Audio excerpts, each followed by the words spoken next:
Hello and welcome to the Think Liberty podcast. This is episode 45 and I'm your host, Danny Bonaducci. On this episode, we're going to... That's a good one. I try to get a good one on every that episode. Was nice. Come up with the creative one, yeah. We're joined, I don't know if you recognize his voice, we're joined by William Gadsden, our buddy from Liberty on the Rocks and Liberty or Death. William, how are you doing this evening? Doing well, man. How are you? I'm doing very good. Thank you. Thank you for asking. And also joining us, we have Nima Majur from Amagi, the other podcast on our network. How are you doing, Nima? Doing well. All right. Well, thank you guys for joining us. We have a little bit of a mixture of the worlds here with some of the other podcast network hosts getting together for one episode. This should be fun. You guys, sometimes we'll go through with what's gone on over the weekend as we usually do these on Sundays. So let's start with you, William. Anything of note over this weekend or since the last time that we spoke? Yeah, absolutely, man. So we're rocking and rolling with our American Tyrants series on Liberty Bytes. And man, it's just been a wild ride so far. Last episode, we covered Andrew Jackson, which of course is kind of everybody understands he was kind of a dick, but we go into a lot more of kind of the legislation and his personal agenda. But tomorrow, dropping tomorrow evening, I'm very, very excited to put out our episode on Abraham Lincoln and how he was basically an American tyrant, to borrow the title there. But I'm very excited about it. Oh yeah, yes, he was. But I know it's going to stir up some controversy, and I'm very, very excited to kind of get that conversation going. And then, of course, from there, we'll be continuing with the American Tyrant series for the next couple of episodes after that. Other than that, man, we're pushing, we're just rocking and rolling. All right, nice. That's what I like to hear. How about you, Nima? Anything interesting going on for you, bud? Well, we actually just recorded a really cool Amagi episode, which is going to be about investing and portfolio. And we talk a little bit about Harry Brown's permanent portfolio and sort of explain the major asset classes in the financial system. Nice. Based on his portfolio. So it should be a good one. Yeah, should definitely be a helpful one to listen to. Nice. Yeah, good stuff. Right. Yeah. And for the record, so the one that William talked about is actually not, by the time you're listening to this, it is not coming out tomorrow. Rather, it will have come out yesterday. Oh, you're right. Yeah, we're getting meta on that. So I apologize. Everyone at that point will have already listened to it and either be really mad at me or have agreed with what I had to say. Right. And but mine is coming out tomorrow. That's right. That's absolutely right. And if you haven't listened to the Liberty Bytes episode, you should go and do so. And what will be the last Amagi episode, since that one shouldn't be airing until the day after this one comes out.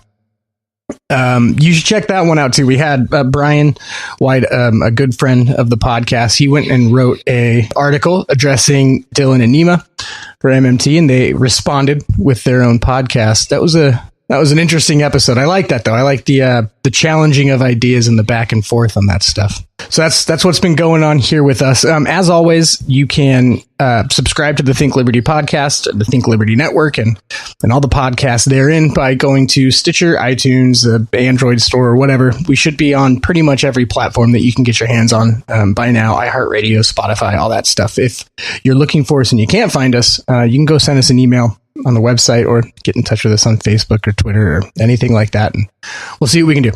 Okay, so this episode, I've been doing my best to get away from having to dig into this topic, much like a lot of the stuff that goes on with Russia. It's almost like I can't force myself to care enough to dig into it, and that's this whole Kavanaugh situation.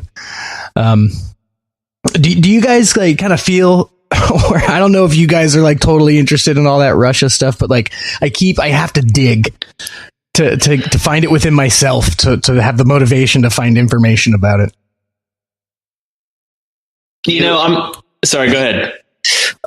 You said you can't bring yourself to care, or maybe it's too stupid of a topic for us to get interested. That could everyone else is interested, and so now we feel like compelled to comment, I guess, right? Yeah, like it feels like it's almost like it's an elephant in the room, right? Like we have a podcast now. We should probably talk about it, mention it. Right. I think it should just be kind of a blip on the radar for any sort of media outlet that takes themselves seriously. Same thing on my end. Like, it's just kind of let's look at it. Okay, there's not really anything worth discussing here. So instead of just recycling it over and over again, let's say, yeah, this is a thing and it's dumb. Let's move on. I think there's one aspect of it that is interesting to discuss, and that is really how do we get into a situation where this is even an issue and where this works on people? What has been done to the people's minds to where they actually are so manipulable that they care about this story? I think it's personally, I think it's a nothing burger. I think it's sensationalism. And I think overall, big picture, it's just indicative of what the mass media has kind of turned into at this point. It's just ratings. It's sensationalism. Let's fear monger. Let's do whatever it is we need to do to get people to tune in. And I think it's just kind of exhausting, on stuff like that. Let's look into it. Let's deep dive. Let's figure out if there's anything worth addressing. And then if there's not, let's move on. Yeah, I think it's such a big topic because of and this is something we should go into too, is like exactly how much power that these judges have right now in politics. Mm-hmm. Because it's like at this point, the way that the system is built, I guess it's like the Supreme Court is the pendulum, right? Like people are clinging to this thing, the whole precedent of abortion depends on it. Feinstein's up there questioning him, like the whole entire future of gun control depends on it. So, obviously I think that's why it's so, people are so worked up about it, because maybe they see it as a point. Maybe the left sees it as a point where if this happens, they will completely lose whatever control they perceive that they could have if, say, someone from the other side was put into that position. And on the right, they feel like maybe it's a chance to get control. Do you think that might be somewhat accurate? Yeah, absolutely. I saw this meme, and I really do hate meme politics, but, it said, well, if everyone's freaking out about one Supreme Court appointee, don't you think that means that all of the Supreme Court has too much power? And I mean, whether you look at historically or in the modern context, that's certainly been the case. And of course, we'll get into that through the course of this episode, but it's just kind of like, look, man, if you were that concerned that one person is going to flip the script, flip the agenda that you have in mind or that you prefer, then maybe they have too much power in the first place. Why are we giving that amount of control to the government at all? Right. Absolutely right. And it's also, I think people are getting a little shook about exactly how many Supreme Court justices are being put in place by the Trump administration specifically. Mm-hmm. Is this number 2? Yeah, yep. I think. Yeah, and they probably don't love that. But and then right around the corner we got Darth Vader, who doesn't seem to be long for this world. So it's not out of the realm of possibility that he's going to be lining up for 3, which is pretty unheard of, actually. Oh, yeah. Well, from a history perspective, I think it's really interesting that there's been a series of presidents that have tried to expand, at least 2 successfully, expand the size of the Supreme Court specifically so that they can stack it so that the Supreme Court will be in their favor.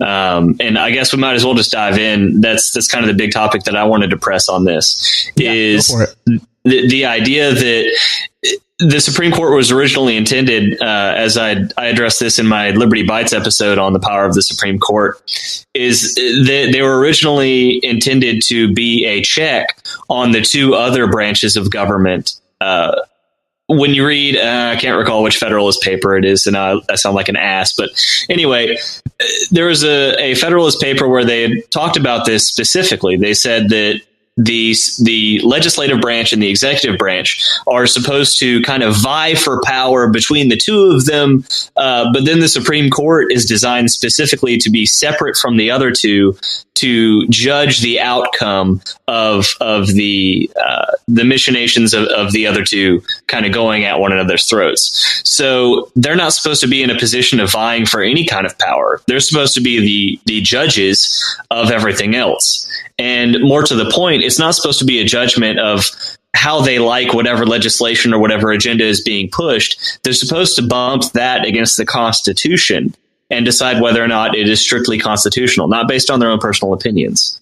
But it's sort of evolved into this abomination of sorts where we're counting how many right-wing or how many left-wing judges are on the Supreme Court because we know that, rather, we assume that their Supreme Court decisions are going to be based on their personal opinions and personal agendas. That was never, ever what was intended for the Supreme Court.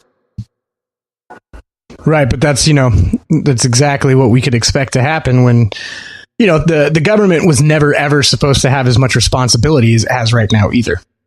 Right. And so that's just kind of what happens, when we get there.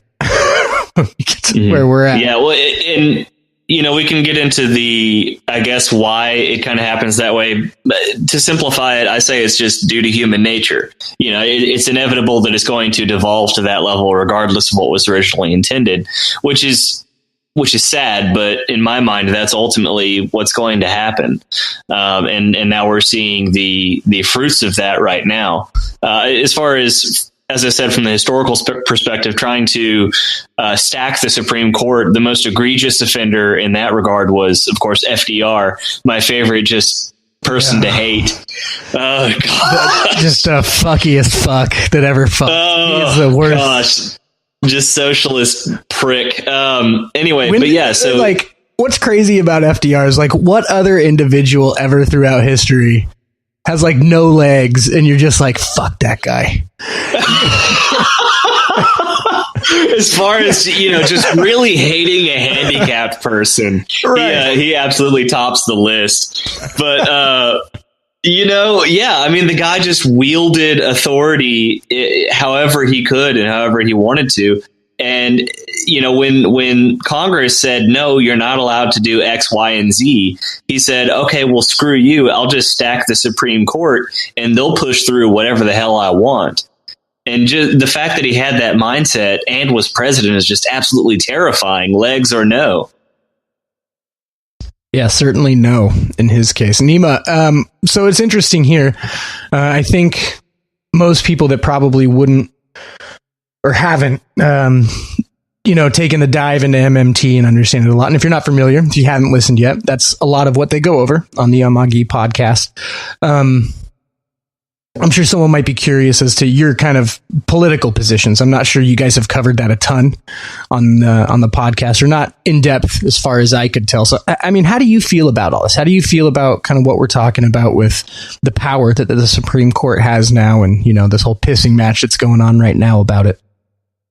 Well, yeah, I think it's part of an ongoing process of changing our institutions in this country to where they don't function anymore the way they were supposed to. I don't know when it started with the Supreme Court, but one aspect that's interesting, judges, is that they're always politically somehow appointed or sometimes elected even. And when I contrast that to where I was born in Germany, there's really no such thing as judges being appointed by politicians or elected. And that sort of moves that entire process sort of more behind the scenes, which is probably also bad. So in the US, we see it more out in the open. And the judges are openly declared political, and their political opinions matter. Like in other countries, maybe it's just a little more hidden than in this country. you don't even discuss it. It's just bureaucratic stuff that goes on behind the scenes.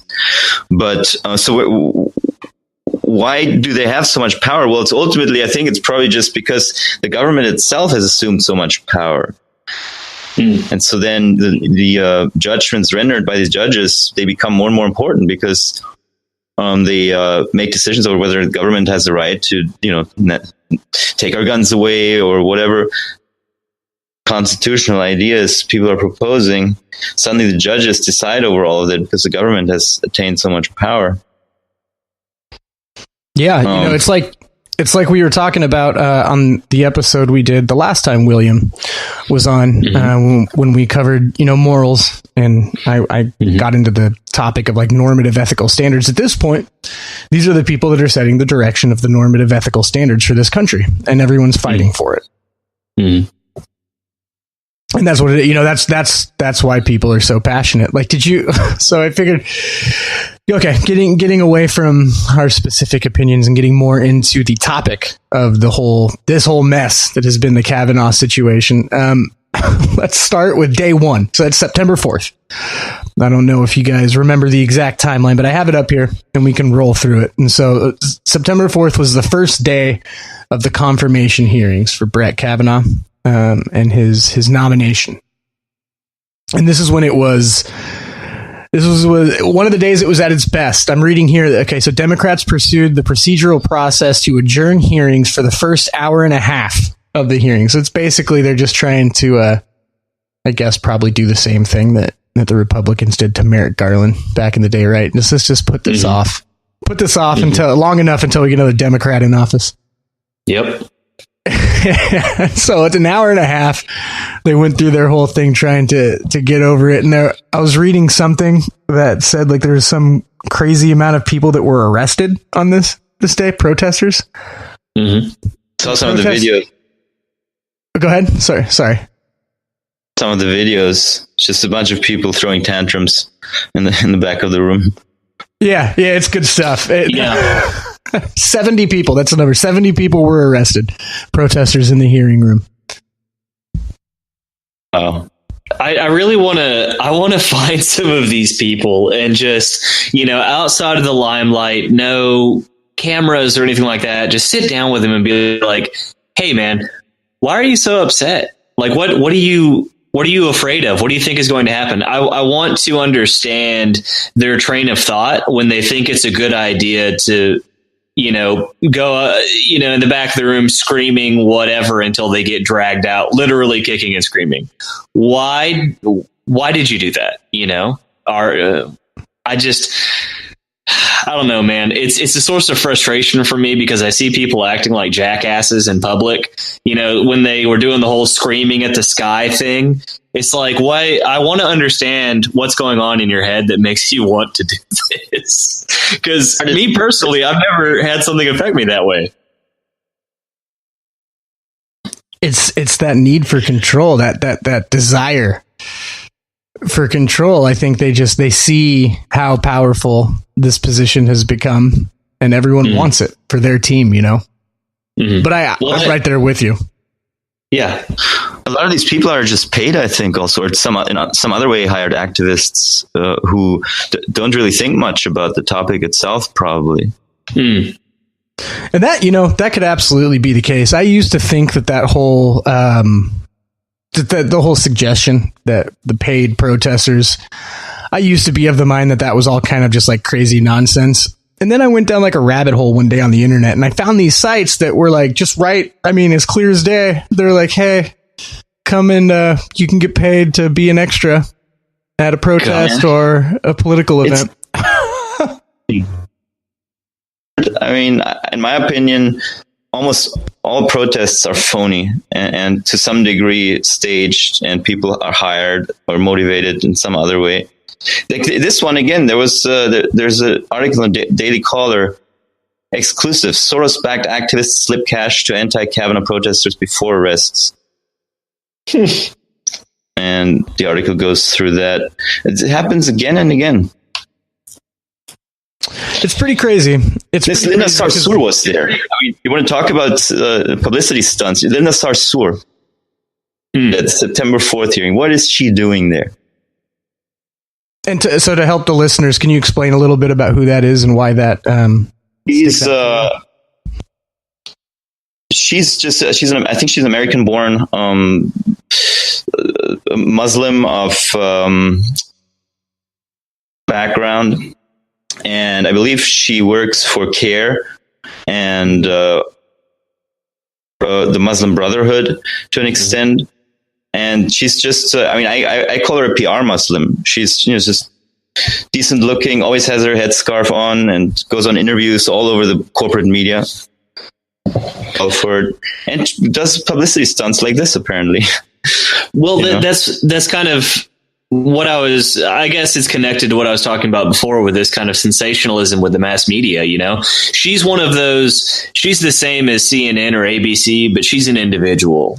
She has to stay, I guess, current or, always be in the spotlight for whatever reason. Because when you look at her policies as an individual, they're total nonsense. She's a proponent for Sharia law, but then she's organizing the Women's March. Insane. And like that. What?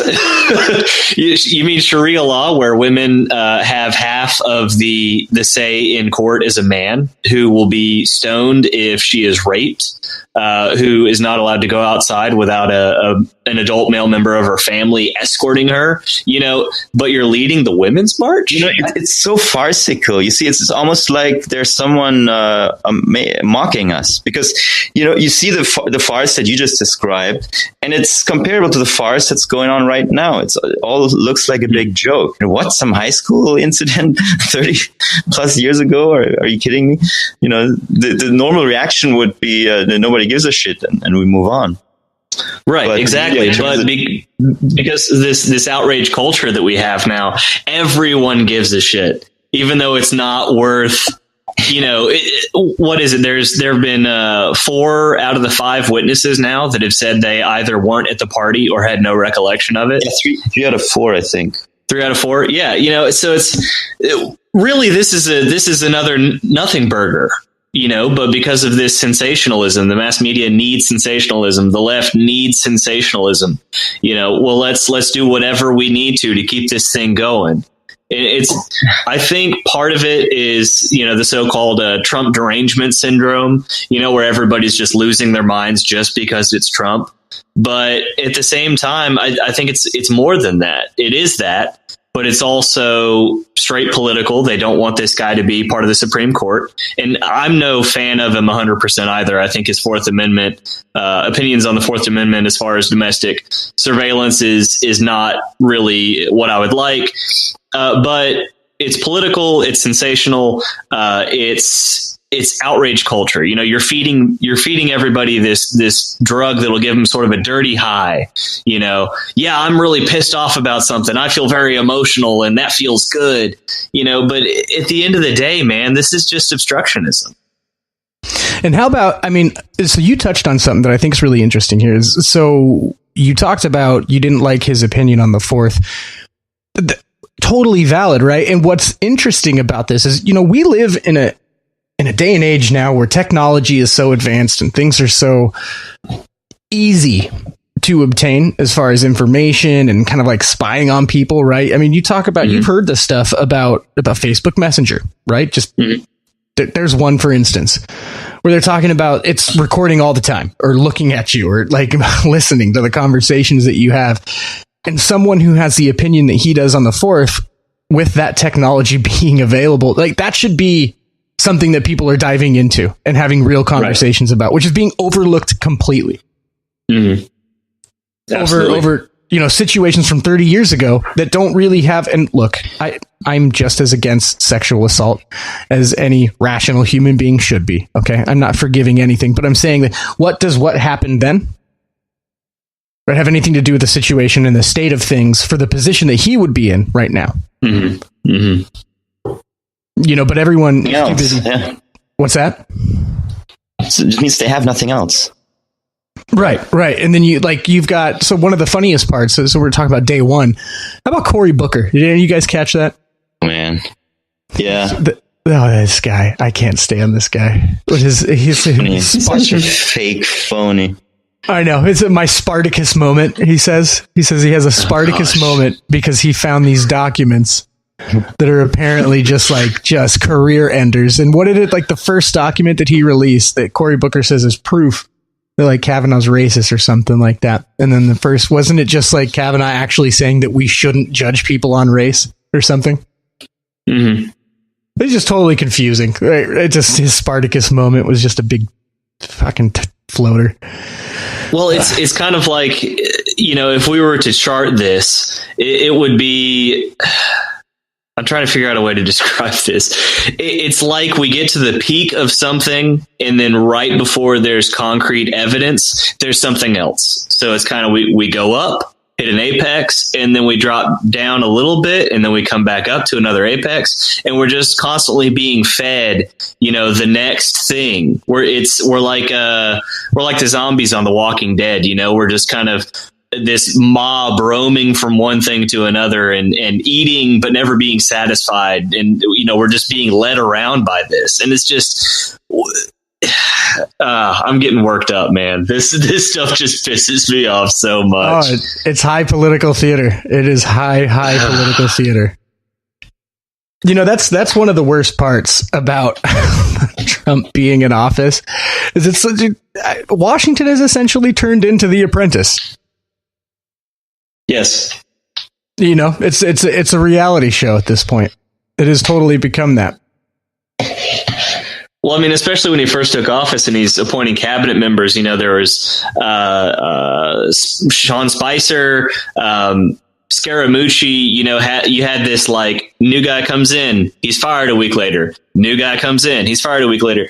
And it's, let's be clear, I'm not suggesting that it's only the left that does this for their benefit. The right does it too.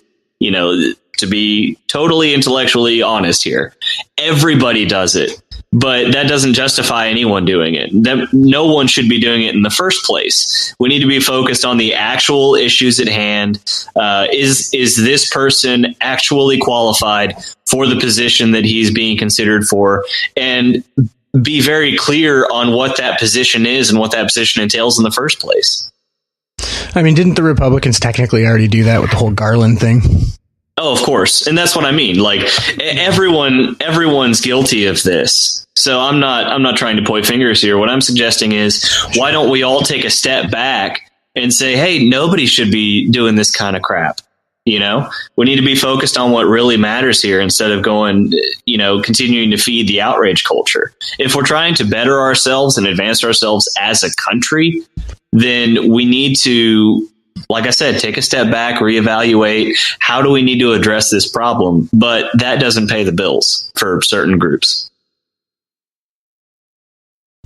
Yeah, no, I mean, look, absolutely. It's rough. So you talk about outrage culture, and then we got another one of my favorites on day one. How about Feinstein? Oh gosh. Can she be done now? Can we be done with Dianne Feinstein, please? There's some sort of evil power keeping that woman alive. She's like the eye of Sauron,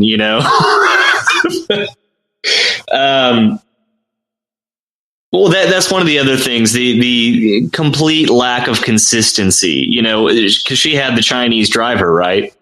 No one's talking about that. That's a pretty big deal. Is she the head of the Intelligence Committee or just on it? On it because she's Democrat, right? Yeah.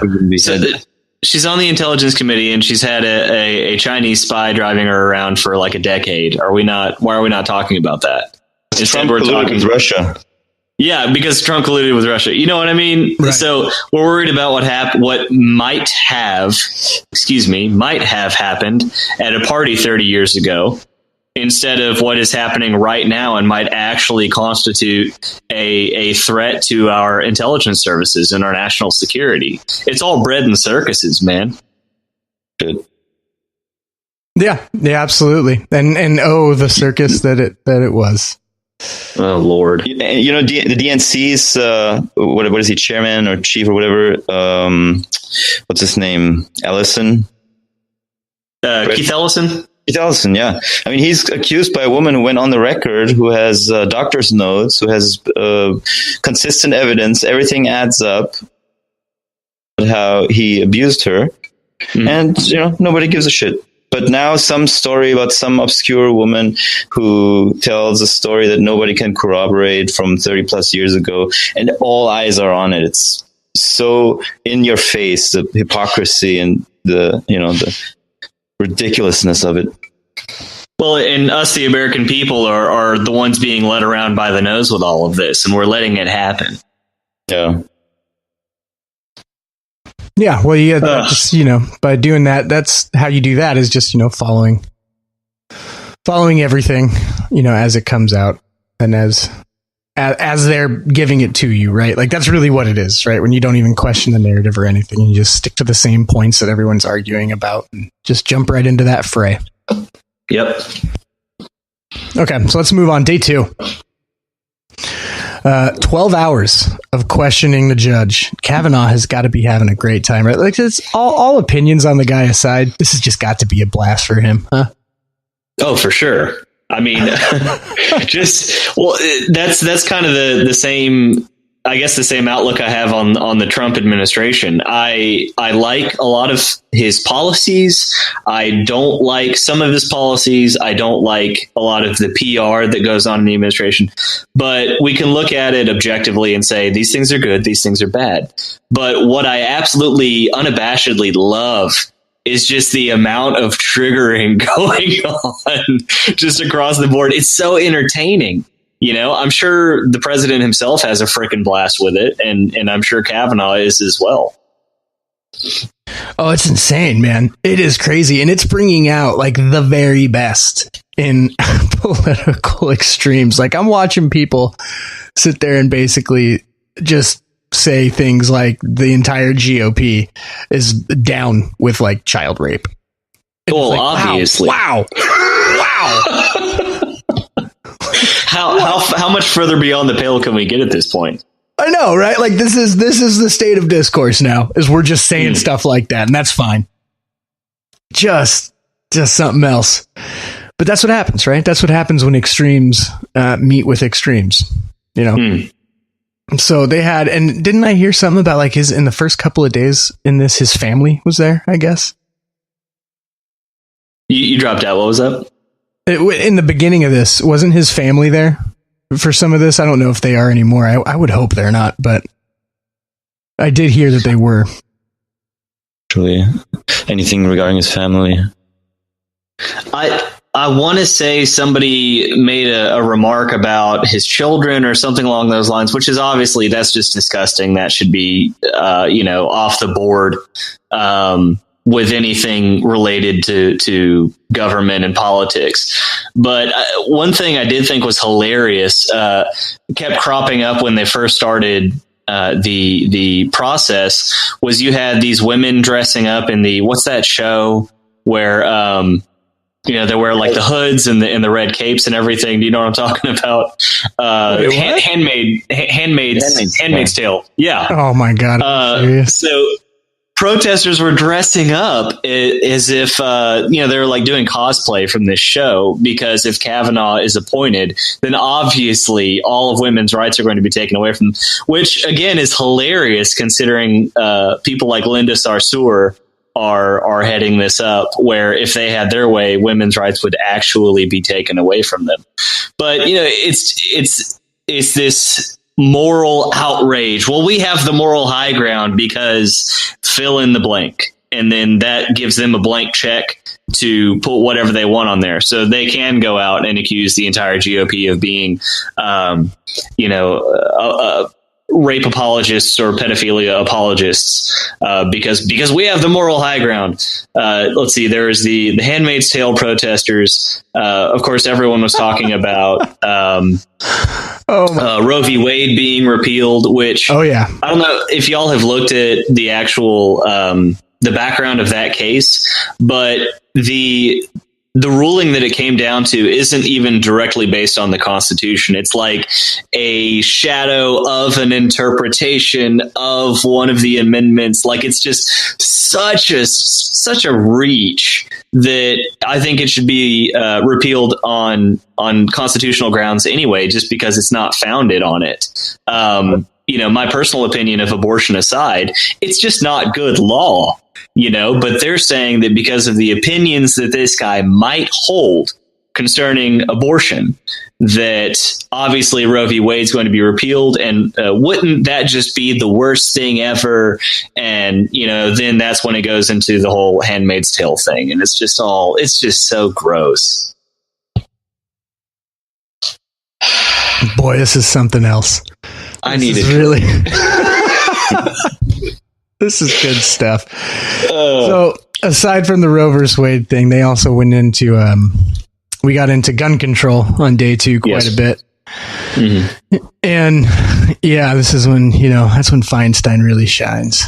This is when she starts talking about guns. No one knows quite as much about guns as Dianne Feinstein. Well, of course, the Ghost fully automatic clip magazine that fires, heat-seeking rounds and whatever else. So sick and tired of Dianne. I know I already said it. Cannot state it enough. Oh my God. Anyway, no, it's worth repeating. It's always worth repeating. No, it's just bad. I'm sorry. My mind kind of went blank there. I'm talking a lot, man. I don't want to hog the microphone here. But it's just kind of like, pick your topic.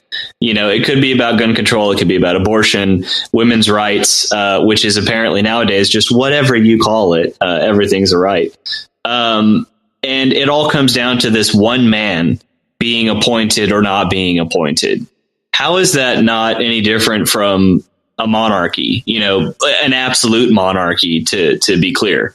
How is that any different?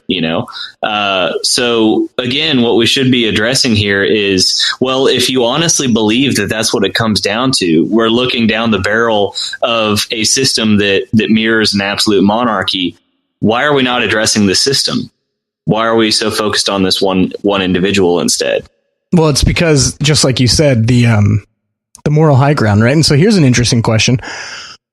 Because there's 2 things that you said that I think are really important there. One of them is the comments about the moral high ground. And to that point, I would say, is there really, or at least right now when we look around, anything more dangerous politically than one side pretty much deciding that they have the moral high ground? And two, maybe the only thing more dangerous than that politically is no moral standard at all. And this whole idea that if you can think it and if you feel offended, you have the moral high ground, you're justified. Right. You have 2 extremes, 2 different, completely, in my opinion, right, 2 polar differences. In a sense, I guess, you can say they're related, but you have the whole idea that, like, there is an objective right and I have it. Mm-hmm. And that gives me all the passion I need to torpedo your ass as much as I want. And then with that said, I also, anything that offends me, I'm right about. Well, I think the 2 are very closely related, if you want to go into the whole, well, it's horseshoe theory, whatever. But I think what we see playing out right now from a moral standpoint is, yes, on the one hand, people are saying there's no morality. When you get into postmodernism and those sorts of things, critical theory, well, there's no ethical standard at all. But on the other hand, if there's no ethical standard, and that's kind of the prevailing outlook, even if it's kind of subconscious, then that allows other people to come in and say, well, if there's no ethical standard, then that means I can make ethical standard whatever I want it to be. So even if we don't call it ethical standard, if someone is offended, that is now where the line is. That is an ethical standard. So obviously, it seems very counterintuitive and it doesn't. Do you understand what I'm saying here? I don't know if I'm explaining it the right way. So because of that, people are then claiming the high ground based on the idea that there is no ethical standard. Therefore, they can make their own ethical standard. Yeah, I agree. They don't. They claim that they don't pronounce ethical standards, but then they totally do. But they get around it by acting like everything's relative. But, you know, when everything's relative, then the media just decides, essentially, seems to me. And the media's manipulation, and however sophisticated and successful it is, going to happen. Exactly. It's almost like whoever has the biggest bullhorn sets, makes the line. Well, the line is now here because we said so. You know, power of the spoken word is playing itself out right now, and the rest of us are just along for the ride.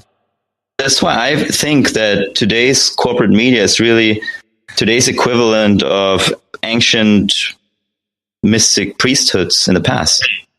Oh, 100%. Yeah, people look to them, reverence, and get their advice and information from them as though they were the sacrosanct. So let's, Vinny, do you mind if we play with that analogy? I think this is a really good one. No, please do. So you're saying, like, if it was, the priest of whatever, spills some goat organs, and then everyone, I'm imagining kind of, he comes out of the temple and all of the people are down on the ground waiting to hear what the gods have to say. And he steps out and says, I can really tell them whatever the hell I want, and they're going to go along with it. So the modern version of that would be Don Lemon, getting on the nightly news and, having a tirade about whatever it is his personal agenda is. And everyone is plugging into the TV, just like all the people, amassed to hear what the gods have to say.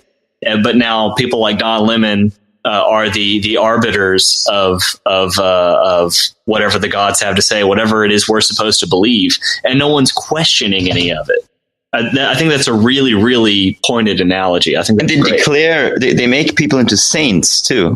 Did you notice how John McCain is literally a saint suddenly from their perspective? Oh yeah. Oh gosh. No criticism from the corporate media at all, and acting like there is no criticism of him. Mm-hmm. And there never was. And, well, that's the beauty of the internet, isn't it? Because, and I don't think we do this nearly often enough, but I want to start like dropping little flags each time there's a huge outrage or the sky is falling. You look at, I always forget the last Supreme Court justice that they appointed. What was his name? Oh God, Gorsuch. Is that Gorsuch? Yeah, I should know these things. When Gorsuch was being appointed, when net neutrality happened, when the tax reform bill went through, all of these times when everybody freaks out and oh my gosh, this is it, this is the end. I want to drop little flags, little reminders to myself, and then in a year be like, hey, you guys remember when everybody was freaking out about that, and then nothing happened? We've got record of when the mass media just absolutely hounded McCain. And I'm not a fan of McCain personally, but just using this as an example, they absolutely hounded him every time he did something that they didn't like, or when he was running for president. And they just, character assassinations every single night. I'm old enough to remember that, but as soon as he's dead, it's as if he ascended to some, higher moral and political level, and now he should be treated as a saint, and held in reverence. It's disgusting, man. Well, and it's crazy too, because it sets a dangerous precedent, right? Because it's like you can have someone that is like doing egregious shit in office. Stuff that we should absolutely be talking about and learning from, and making sure that we don't, repeat the same mistakes that we made. If we're, assuming that people are trying to be responsible and pay attention to how they vote and what the outcome is of the way that they vote. And I think we all know that that's not so much the case, but it's this kind of behavior, this kind of like anointing of these saints keeps exactly that from happening. It's like, no, we can't move on. We can't learn from this because then, that'll be bad. I don't know what the name is. Yeah. Down. Well, and this is my personal opinion. I think as far as kind of the national conversation is concerned, there's 10% of people that are saying whatever it is they think just as loud as they can. And then there's 50% of people, let's say like 30% of people that are just being really, really quiet, and they're not listening. They're not taking anything in, and they're not saying anything either. And then everyone else is, as we said before, just plugged in to what that 10% of people are saying and just soaking it all in. So is it really a national conversation at that point? If we've got all of these people that are totally checked out and they're not listening to anything and they're not saying anything, I think a lot of it is because they're scared to. Well, I have an opposing viewpoint, but I know if I say it, I'm going to be excoriated, on the national stage. Look at, what was that guy, Joe the Plumber? Oh God, Joe the Plumber. Dude, and again, personal about Joe. Opinions of the man aside, whatever he said something, he voiced his personal opinion, and this is an everyday guy, average Joe, Joe Sixpack kind of thing, and he voices his opinion, and look what happened to him. And that's why people are afraid to speak. It's because it's controlled by that 10% of people, and they're not going to let anyone else have the microphone, much like I'm doing for this entire episode. No, it's fine, man. I think that's a good point. Nima, do you have anything on that? Well, I would hope that, I don't know the exact numbers on this, but are more or fewer people tuning into the corporate media? I would hope that that the media just becomes irrelevant. But I was hoping this like 2 years ago already, and it doesn't seem to happen. It frustrated at this point. It seems like they are going to do their thing, and it's not going to end. Well, no, I mean, look at how politics is heating up, and then people they don't want to be left out. I think people here. Everyone has an opinion, so they want to get caught up on what's going on. And I think that like once that happens, and once people, even the people that are like apathetic, right? Like once they decide, okay, you know what, I'm going to check it out. Obviously, the first place they're going to check out are the mainstream outlets.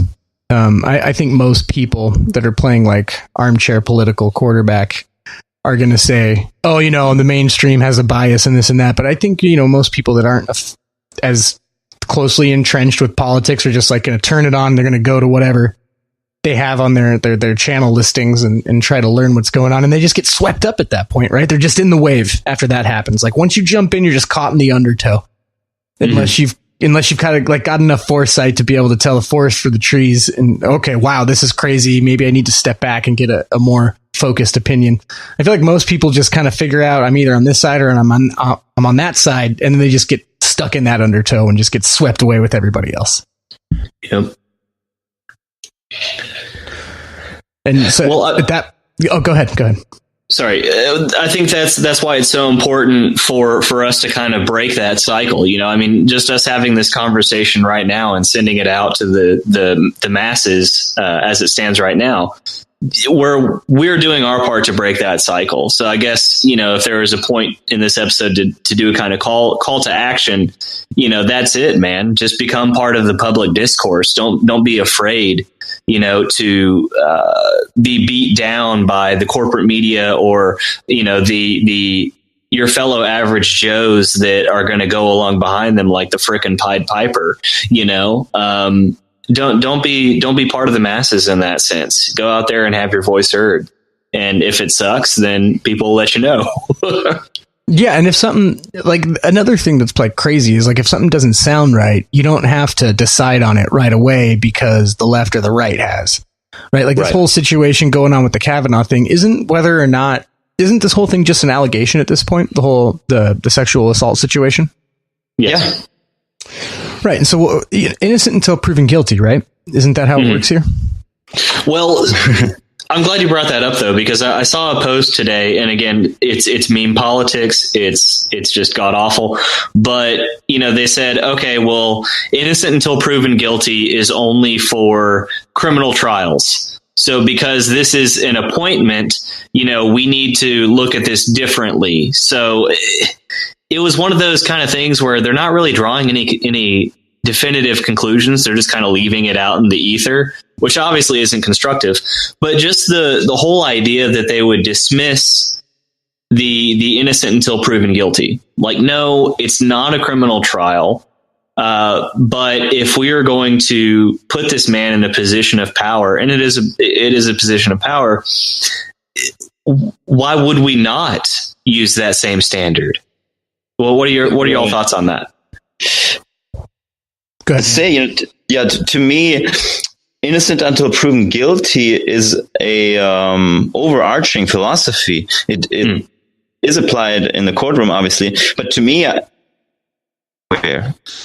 every conclusion I arrive at, I want to make sure I have the evidence for it. And, the burden of evidence is, the burden of proof is upon the person making the positive claim and stuff like that. So it's such a cop-out to say, but now we don't want to apply it because technically it's not in a courtroom. It's just so cowardly. It's an admission of I have no arguments. Mm-hmm. Mm-hmm.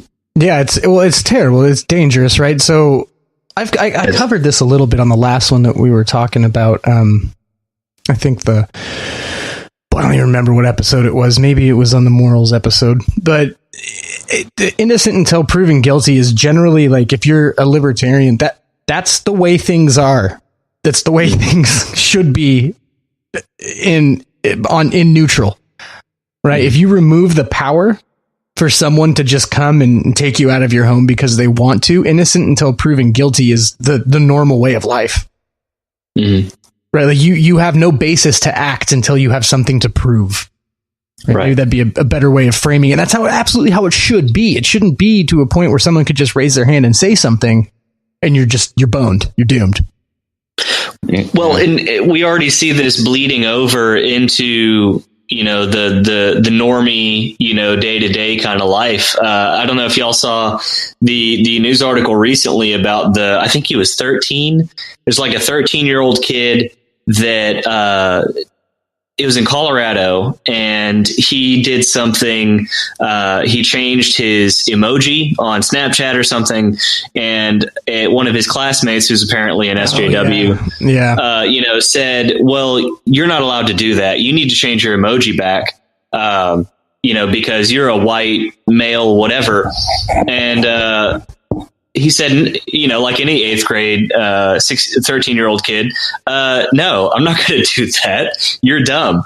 And lo and behold, like 3 days later, 3 of his female classmates accused him of sexual assault. Like, the kid's 13. He's the news report says he's an A and B student. He goes to Sunday school. He's in Little League sports. His parents raise him in a very traditional home, traditional environment, a good Christian kid. And all of his teachers, his Sunday school teachers at church, everybody's like, no, this is not something he would ever do. But this is already bleeding over into our day-to-day lives, into the lives of our children. Because they see these things happening on the national stage with celebrities and the whole, hashtag Me Too movement, with this thing with Kavanaugh and the Kavanaugh hearing, they see that playing out. Well, the adults are doing it, not just the adults, but the people that we look up to. That's what they're doing. So let's mimic it, because they're learning from us. What kind of example are we setting to our children, and how is it directly affecting them at this point? That's what really pisses me off. Yeah, it's like get with the narrative or else. Right. Get with it or else. And but look at the precedent that it's setting. Right. So what is it then? It's very interesting to me, because you have two extremes going on at the same exact time. You have this hypercritical society that's basically you have to live a perfect life or you get no life opportunities on one side. And then on the other side, you've got Trump, who certainly hasn't done all the stuff that came out about what he did, coming up to his election, the whole grab him by the pussy and all that, horrible nonsense. And he's president. Right. So it's just like, wow. Talk about a tale of two extremes. But there was another example of a bullshit outrage, that whole grab him by the pussy fraud that they pulled. He sits on a bus and he talks about when you're a VIP, you can do anything. Women throw themselves at you. You can grab them by the pussy or whatever. You ever hear the one line of his, you can grab them by the pussy. That's the same bullshit, because people don't know what's actually happening or what's behind it. They have their opinion preconceived. And then there's this giant tantrum over it. It's over and over. I just see it over and over again. Well, I think there's something to be said. Sorry, go ahead. Oh no, I was just going to say they find their proof, right? Their quote unquote. They find their hotline. They find that screenshot that I got it. Yep. Got it now. Sorry, you got let's ride that pony for the next couple of weeks until we find something else. But I think there's something to be said for how Trump addresses all of these things, legitimate, concerning things that come up about him. He's just like, yeah, whatever. Like he doesn't react in the way that they want.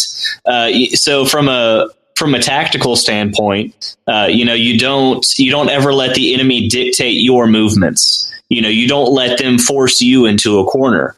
And that's exactly what Trump's doing. So as vile as some of the things he has done before or said or whatever, as vile as some of those things are, he's not letting the other side dictate what he can and can't do.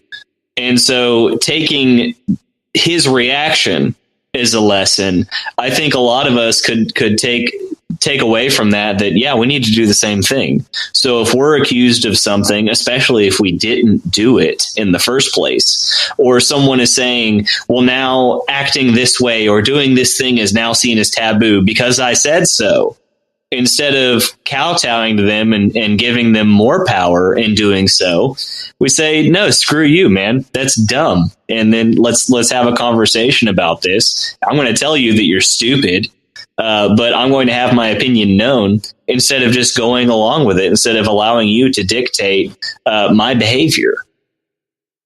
And the best part of it is when you're not being, a crazy person, when you're not as totally nuts as a lot of people in these conversations can be. Think about where that puts you. I think people should probably think of that more often, right? If you reject the narrative and you tell people, look, I'm not going to be bullied into this for you, and I'm not going to play this game and let you shut me up. And then you go and you say something and it's a completely rational thing and you're not being extreme. I think that probably gives you a better track record than playing the game of extremes would. Oh, of course. And to be clear, I'm not saying that you should just throw the baby out with the bathwater and just yeah, I'm going to do whatever I want and just tell people, screw you. Like, no, man, I'm just saying, if you're doing something totally normal, totally rational, you're not being a dick just in general, and somebody tells you that you can't live your life that way, like, dude, tell them to screw off. That's right. Tom and I, my co-host on Liberty on the Rocks, we refer to it. I think Gavin McInnes has called it this as well. Kind of the new Puritans, the SJWs and the far leftists. Are there even regular leftists anymore? I'm not sure. Anyway, I think so. I think they're all just, the Overton window has shifted so far. Those are just centrists now. Right. They're the new Puritans. So instead of saying, well, you can't dress this way, or you can't dance, drink, smoke, or play cards, sort of the traditional legalist side of things, now they're saying, well, if you're a white, straight, male, Christian, whatever, there's like a list of things that puts you at the bottom of the victim hierarchy, and therefore you're a second or third class citizen, or you're not allowed to speak out against this, that, or the other. They're the new Puritans, and they're just as guilty of being authoritarian dickheads as the original Puritans were, or as legalists were. Yeah. And the religion is the corporate media. Mm-hmm. Yep. And there, Don Lemon and Dan Rather is no longer there. Those are the priests, as we said earlier. That's the new pope, and everybody has to fall in line, or else you're a heretic. It's just so gross, man. Sick. Yeah, it's a good time. All right. Well, that I think may be a good note to end it on. Does anyone have anything they want to say before we get out of here? I'm just really pissed at this point. I want to say some quote Alan Dershowitz. He said, "Every civil libertarian in the country, liberal, conservative, Republican, Democrat, led by the Civil Libertarian Union, should be outraged by this demand." Talking about the accuser's demand to have Kavanaugh testify first. So totally, a total due process, essentially, that's playing out on the national stage, essentially. Mm-hmm. And, if he did something wrong and you can prove it, absolutely, he should not be considered for the position. We want someone that is moral if they're going to be leading the country on the Supreme Court or any other position of authority. If you can show that thing actually happened, or bring something else up that would otherwise disqualify him on moral grounds, fair enough. But as soon as we start diving into this, well, believe the accuser because they're the accuser, or because they're claiming to be a victim, and operate off of that premise. No, because as you said, Vinny, setting that kind of precedent is just so dangerous, and it bleeds into so many other things in politics and culture, in the daily life of the average American. That's just a road that we absolutely cannot afford to go down. No, we can't. And another one of the, before we go, I do want to say, right. And so you talk about the precedent, and you talk about like kind of what I was talking about before, how it's like, it's so easy to offend people now. It's almost like it's impossible to be perfect. And then if people really want to control the narrative that much, they're just going to find a way that you're not perfect. And they've made it so no one can be, based on all of these different things that, you can be outraged for. Mm-hmm. And it just puts it into a standpoint of everyone can be attacked for something at any time based off of the desires of the person doing the attacking. And that not only is that very dangerous, but let's just kind of change the conversation a little bit when we talk about, okay, so what's, this issue going on with the school shootings, or just kind of mass shootings in general. And there's a lot of people that you'll talk to about that, and they say it's going to be a result of a lot of pressure or anxiety being felt by these individuals that finally crack and they break and they go and they do these violent things. How is this, what's going on in this country right now, making any of that any better? If we're just making it a more rigid confine of what is or is not acceptable, and if we're just pointing people's past transgressions or behaviors on them, and now everything is unforgivable and everything is on the table as being something that can be used to ruin your life, how is that going to make any of what's going on in the already rigid environment that we're in any better? Mm-hmm. That's not going to. And it doesn't aim to, I think. It's psychological warfare on the population. Absolutely. It's all about control. Yeah, it's all about control. All right. That's a dark note to end it on, guys. We're fighting back, though, man. I mean, that's, like I said, that's exactly what we're doing right now. So there is hope, but it hinges on people actually taking part, and stepping up, and instead of, staying in the shadows and being quiet about things. Be loud. Yeah. Let people know how you feel about stuff, and don't allow anyone to bully you into silence and make you feel ashamed for thinking the way you do. Okay. Well, I'd like to remind everybody listening to do please go check out Liberty Bytes and Liberty on the Rocks, the podcast hosted by Willian. Those are on Mondays and every other Friday, right? Hey, firm. Thank you. Yeah, absolutely. And don't forget to also check out Amagi with Dylan Moore and Nima that we have here. So everyone go do that. And on behalf of these kind gentlemen, and thank you guys for giving me your time for this episode. And thank you everyone listening for giving us your time. Whether or not you like it, we will probably be back again.